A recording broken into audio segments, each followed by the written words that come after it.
sister-in-law played a mean joke that reminded me of a painful past experience. I got really upset and my family decided to stop talking to her. Now she's trying to make herself seem like the victim and turn everyone against me. Let me tell you about the situation. My husband, Aaron, and I have been together for 3 years, but we've known each other for 6. He has an older sister named Sophie, who's caused all the drama in our family recently. About 3 weeks ago, Sophie asked if I wanted to go on a vacation to Spain with her, my mother-in-law, and my husband's cousin Nadia. Nadia and I are close because we're first cousins, and we both went to the same high school. At first, I wasn't too keen on the idea of going on a trip with Sophie, but Nadia really wanted me to come, so I agreed. Sophie, who's pretty wealthy thanks to her neurosurgeon husband, was covering the cost of the flight tickets and hotel stay for our vacation. She's not bothered by the expenses because her husband's job brings in a lot of money. While she technically runs an event management company, it practically runs itself, and she doesn't really need to work. She just keeps up appearances to avoid being seen as a socialite who doesn't do anything. Despite having a degree in literature, she's never used it and feels like college was a waste of time, except for the part where she met her husband. Aaron mentioned that Sophie has always been spoiled by her parents, getting whatever she wanted since childhood. This attitude has carried into adulthood, with her thinking she can manipulate people with sulking and the silent treatment. Her husband and parents encourage this behavior, but Aaron, Nadia, and I don't tolerate it. While I've never been a fan of Sophie, I've tolerated her for the sake of family since she's never been directly mean to me. So I agreed to go on the trip with Sophie. And finally, 3 days ago, we were getting ready to leave. Since the airport was quite far from my house, I left early and ended up arriving about half an hour before our scheduled departure. With time to spare, I decided to pass the time by scrolling through my phone. Unfortunately, that morning my phone's vibration motor had stopped working, so I wasn't getting notifications like usual. I didn't have time to fix it before leaving, planning to address the issue once I got back from the holiday. Luckily, I happened to be on my phone when I received a message. It was from Sophie, who sent me a screenshot of a text conversation she had received from an unknown number. The message included an image and some text. Curious, I downloaded the image to see what it was about, as it seemed odd for Sophie to send me someone else's conversation. When I opened the image, I felt a chill run down my spine. It was a picture taken right outside my house, showing someone holding a pair of scissors in their left hand. Almost immediately, I received another message from the same unknown number. "Let your brother's wife know I'm back." Sophie explained that she had received this text a few minutes ago and was worried about Aaron's safety. Hearing this sent me into panic mode. You see, I have a past experience of being stalked, which was the most frightening time of my life during college. I had a stalker who would take pictures of me from behind and send them to me all day. He didn't message me directly but used fake social media accounts to communicate. He'd suggest meeting spots but never showed up. Despite being trained in jiu-jitsu and never going out unarmed, I felt extremely scared. This went on for 2 months, and I kept it to myself out of fear. When I tried to stop him, he threatened me, saying I'd be in trouble if I told anyone. He even sent me a similar picture from outside my parents' house, holding scissors, to intimidate me further. Terrified, I didn't confide in anyone and just hoped for safety during classes. After a few weeks, I only left my dorm for necessities, and eventually, I stopped going out altogether because of the constant pictures. It wasn't until my roommate noticed something was off and pushed me to tell her that I finally opened up. Together, we went to the police to report the situation. Within a few days, they made an arrest, and surprisingly, it turned out to be a senior from the computer engineering department. He had a history of making girls uncomfortable on campus. Unfortunately, he targeted me due to his interest, using his cyber safety expertise to gather information from my public social media accounts. He was also stalking another girl who hadn't spoken up for the same reasons I hadn't. Once caught, he was expelled from college, putting an end to his harassment. Though his parents took him back home after a few days, he left the country soon after. It's been years since then, and I had almost forgotten about him until that image brought back all the fear. Without hesitation, I called 911. I urgently called Sophie to come over to my house right away. But I forgot to mention that I had already called the police because my priority was warning Aaron. Quickly, I hailed a cab and started frantically calling my husband, knowing he was likely still asleep at 8 o'clock in the morning, especially on the weekend. Despite the challenge, he eventually answered on the third attempt, sounding groggy from just waking up. With no time to waste, I instructed him to grab something heavy for protection, lock himself in the bedroom, and barricade the door. Although he seemed confused at first, mentioning the picture made him understand, and he followed my directions. I stayed on the phone with him throughout the 45-minute cab ride home, even as the police arrived and searched the house. During this time, I didn't check my phone, and without the vibration feature, I didn't receive any reminders from notifications. When I arrived home, the police were wrapping up their inspection, finding no one suspicious nearby. I was in the midst of a full-blown panic attack, and it took several minutes and half a bottle of water to finally calm down. The officers mentioned that they had checked the phone number in their system, which only came back with the name Thea Wilson. While this wasn't my stalker's name, it was entirely possible that he used a fake name for his phone number. At that moment, I had completely forgotten about Sophie and my phone, as my main relief was knowing Aaron was safe. The police informed us that they had dispatched 2 officers to apprehend the sender, following leads from the cybercrime department. Aaron and I rushed to the nearest police station, where shortly after our arrival, Sophie was brought in by 2 officers, crying uncontrollably. I'm sure many of you have already figured out what happened. And unfortunately, it's exactly what you're thinking. For some reason, Sophie thought it would be amusing to prank me this morning before our trip.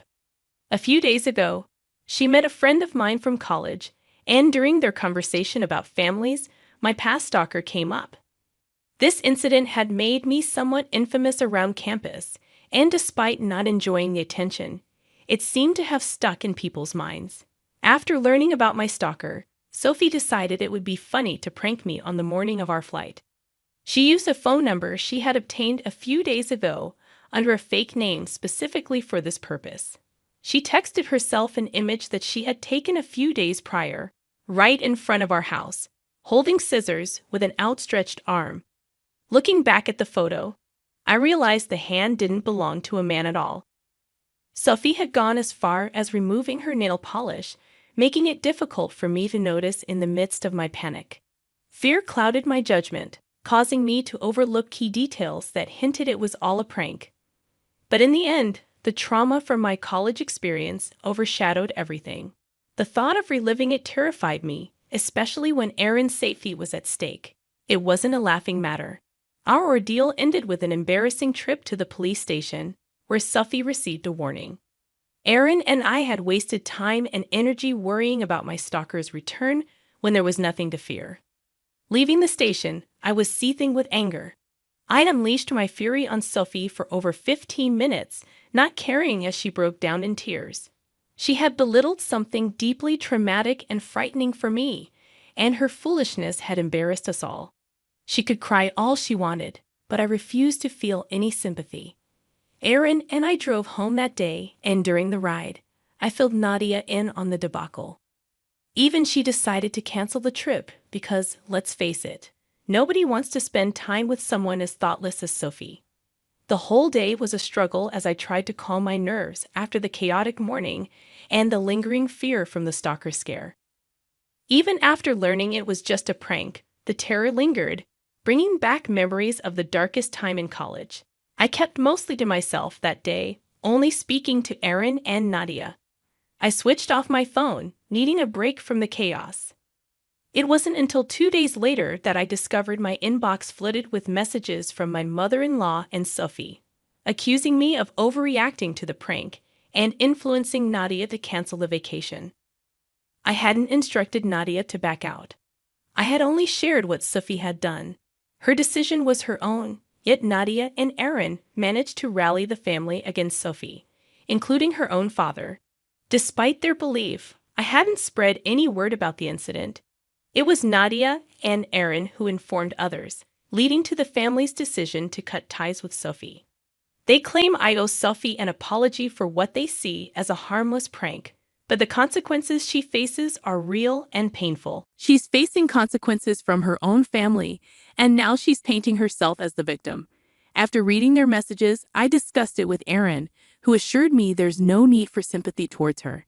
Neither he nor Nadia regret informing the family about the incident. What she did was undeniably cruel, far from a harmless prank. It wouldn't have been harmless if it hadn't triggered my past trauma to the point of incapacitating me for an entire day. We're all aware of the toll it took on my mental well-being. I fully agree, it wasn't harmless at all, leaving me paralyzed with anxiety. She didn't even apologize, only cried, so expecting sympathy seems hypocritical. She deserves the consequences of her actions. Initially, I planned to ignore her messages after discussing it with Aaron, as I had no desire to waste my time reasoning with her. However, she persisted in texting me repeatedly, clearly attempting to guilt-trip me into apologizing and restoring her standing within the family. It became increasingly irritating, and in a moment of frustration, I responded. I expressed my contempt for her insensitive and cruel prank, highlighting that she alone was responsible for her current situation. I clarified that I played no role in the family members cutting ties with her, though I wished I had, as it would have provided some satisfaction in removing negativity from the family. I concluded the message by referencing her weight, an area of insecurity for her. While I typically refrain from body shaming due to my own experiences with bullying, I chose to target her vulnerability in this instance to make her feel remorse. Perhaps my response was harsh, but it provided a sense of catharsis after enduring her relentless messages. Despite previously tolerating her spoiled and insensitive behavior, this incident exceeded my threshold for tolerance. After sending the text, I put my phone aside and tried to distract myself by watching a movie. It wasn't until 3 hours later that I checked my messages and found a new one from Sophie. She mentioned considering me a good friend and expected forgiveness without having to beg for it. While her message seemed to imply an apology, I found it confusing. She then criticized my response, suggesting that if I were going to be rude, I should have ignored her entirely instead of intentionally hurting her. Reflecting on her words, I began to wonder if I had gone too far. Despite my dislike for Sophie, I acknowledged that she had a point. Perhaps I shouldn't have said some of the things I did. However, her refusal to take responsibility for her actions and her attempts to shift the blame onto me only fueled my anger. I regretted stooping to shaming her for her weight, knowing firsthand how hurtful that could be. Nevertheless, I felt justified in calling her out for her behavior. Aaron believed I shouldn't apologize, asserting that Sophie deserved to be confronted. He didn't think I should sympathize with her at all. Nadia, on the other hand, felt I may have been too harsh. Feeling torn and unsure of how to proceed, I turned to the Reddit community for unbiased advice. I didn't want to resort to the same tactics as Sophie to seek revenge. While I value Aaron and Nadia's perspectives, I needed impartial judgment considering the circumstances.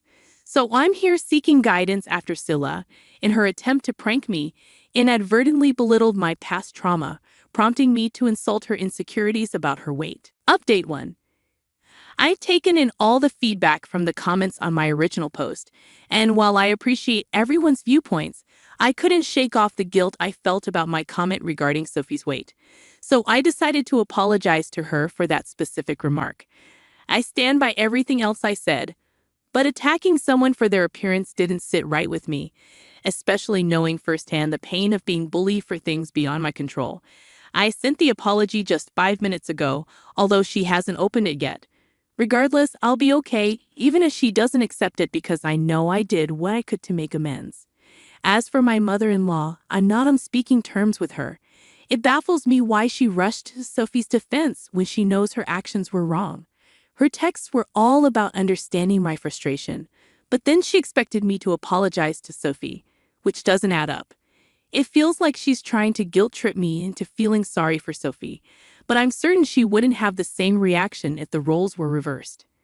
Aaron wasn't thrilled about my decision to apologize, but he believes in my good intentions. Nadia, on the other hand, is supportive and proud of me. So overall, I'm at peace with my decision. Update 2.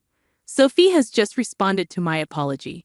It took several hours for her to reply, but about half an hour ago, she finally did. She said it was fine, but she didn't expect anything better from me anyway.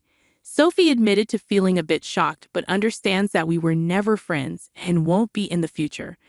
On a positive note, she did express regret for attempting to prank me and for using such a traumatic experience against me. She claimed that if she had known the consequences would be so severe, she wouldn't have gone through with the prank. Personally, I believe pranks like that are disrespectful and should never be carried out, regardless of the circumstances. However, I appreciate the apology, even if it came across as passive-aggressive. Something is better than nothing, right? Now I can let go of the guilt I felt about my own harsh words and move forward.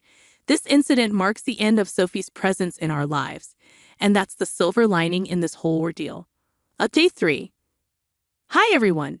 It's been about a month since my last update, and I have some exciting news to share.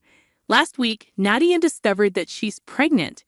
To celebrate, we organized a big pregnancy announcement party and invited all our loved ones. Well, almost everyone. Sophie was noticeably absent because she's been out of touch ever since being cut off from the family. She temporarily deactivated her social media accounts and went off the grid. However, Aaron reached out to his dad, who assured us that Sophie was okay. She just needed a break from social interactions. During the party, though, Sophie sent Nadia a text extending her best wishes for a happy and healthy pregnancy. However, the message had a hint of Sophie's trademark passive-aggressiveness. She expressed a desire to be present at such a joyous occasion, but conveniently ignored the fact that she wasn't invited. Instead, she subtly implied that we were the negative influences in her life and that she was prioritizing her own well-being. We found her message amusing and decided not to share it with anyone else at the party. It's absurd how desperately she wanted to be included but refused to apologize for her actions. Despite hoping that her social media hiatus would lead to personal growth, it seems Sophie remains unchanged. Oh well, at least her message provided us with some entertainment.